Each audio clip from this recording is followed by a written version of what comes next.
आर्या को कहानियां बहुत पसंद थीं। उसे अपने दादाजी की लाइब्रेरी में बैठकर उन्हें पढ़ना बहुत अच्छा लगता था। लाइब्रेरी एक जादुई जगह थी, तरह तरह की बुकों से भरी हुई। आर्या को पुरानी बुकों की खुशबू और उनके पन्नों को छूना बहुत पसंद था। एक दिन आर्या कोई नई किताब ढूंढ रही थी। उसने रंग बिरंगी बुकों से भरी अलमारियों को देखा। उसने अपनी उंगलियों को बुकों के शीर्षकों पर फेरा, जैसे कोई किताब उसे बुला रही हो। तभी उसकी नजर एक कोने में रखी एक किताब पर पड़ी।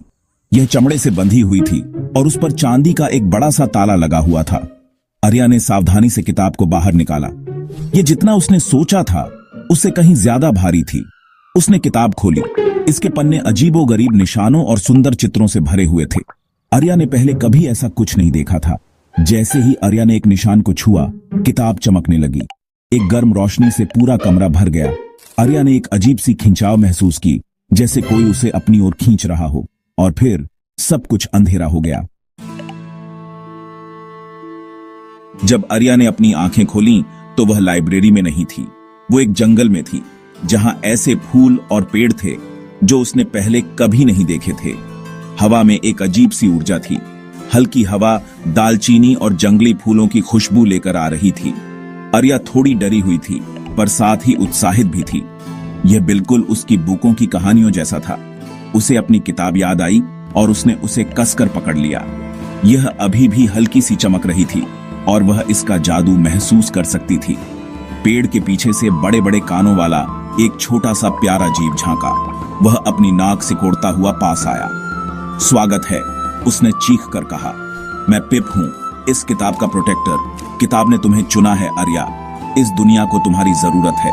आर्या ने ध्यान से सुना जब पिप ने उसे उस जादुई दुनिया के बारे में बताया। उसने जाना कि किताब एक रास्ता था और उसे एक खास काम के लिए चुना गया था। पिप आर्या को जंगल से होते हुए एक ऊंचे किले की ओर ले गया। किला एक अद्भुत रोशनी से जगमगा रहा था। जैसे जैसे वे करीब आते गए, आर्या ने देखा कि किला हर रंग के क्रिस्टल से बना हुआ था। किले के अंदर आर्या की मुलाकात रानी से हुई। वह बहुत सुंदर और बुद्धिमान थी। उसकी आंखें दयालु थीं और चेहरे पर एक कोमल मुस्कान थी। रानी ने आर्या को एक दुष्ट मैजिक गर के बारे में बताया जो उनकी दुनिया को नष्ट करना चाहता था। दुष्ट मैजिक गर पूरी दुनिया को अंधेरे में डुबो देना चाहता था और सारा जादू चुरा लेना चाहता था। एक पुरानी भविष्यवाणी है जिसमें एक बहादुर दिल वाले के बारे में बताया गया है जो 3 जादुई चाबियां ढूंढेगा, रानी ने बताया। ये चाबियां दुष्ट मैजिक गर को हराने और हमारी दुनिया को बचाने की शक्ति को खोलती हैं। आर्या, तुम ही वो चुनी हुई हो। आर्या जानती थी कि वह मना नहीं कर सकती। पिप के साथ वह चाबियां खोजने निकल पड़ी। वह इस खूबसूरत दुनिया और यहां रहने वाले दयालु प्राणियों को बचाने के लिए दृढ़ थी। पहली चाबी पिप ने आर्या को बताया, फुसफुसाते पहाड़ों में छिपी हुई है। ये पहाड़, उसने समझाया, किसी और की तरह नहीं है। ये जीवित हैं।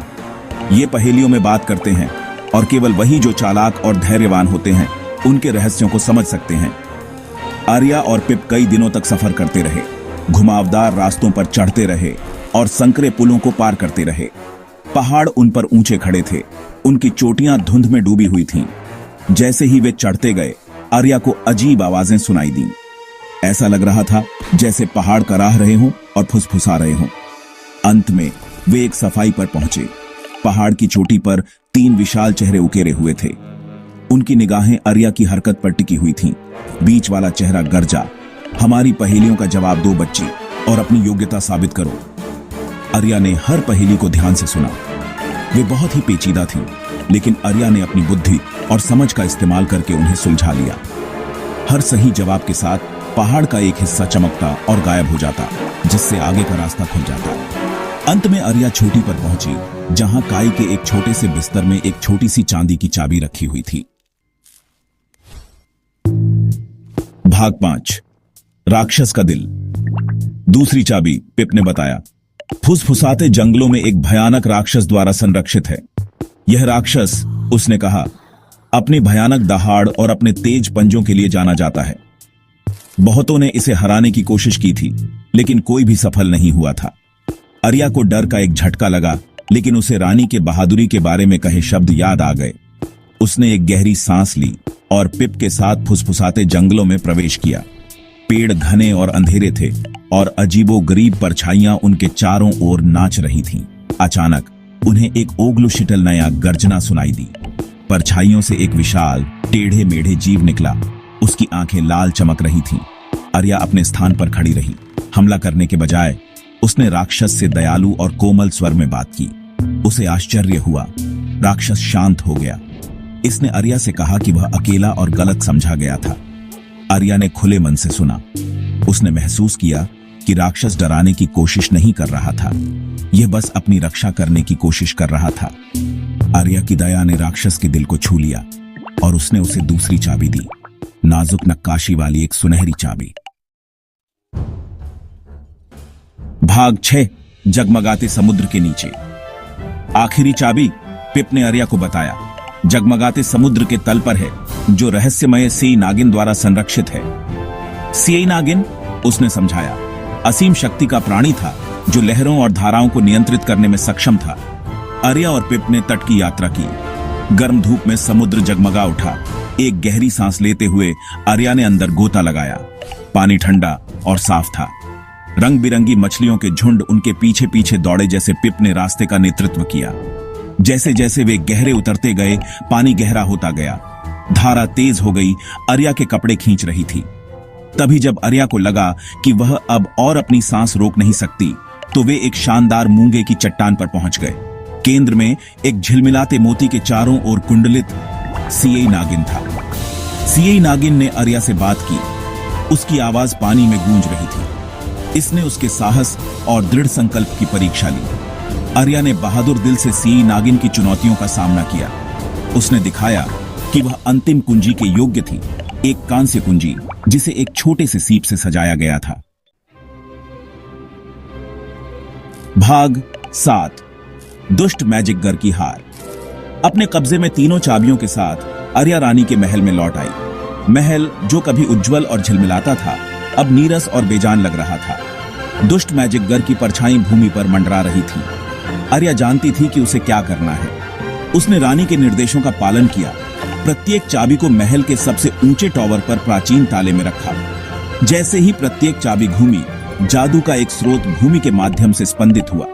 दुष्ट मैजिक गर अपनी शक्ति को कम होता हुआ महसूस करते हुए आर्या के सामने प्रकट हुआ। वह एक भयानक व्यक्ति था जो परछाइयों में लिपटा हुआ था, परंतु आर्या दृढ़ खड़ी रही।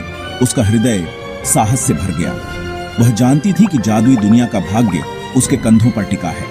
तीनों चाबियों की संयुक्त शक्ति का उपयोग करते हुए आर्या ने दुष्ट मैजिक गर से लड़ाई लड़ी। लड़ाई तेज हो गई। महल की नींव हिल गई, परंतु आर्या की आत्मा उज्जवल रूप से जलती रही, जो उसकी दया और दृढ़ संकल्प से प्रेरित थी।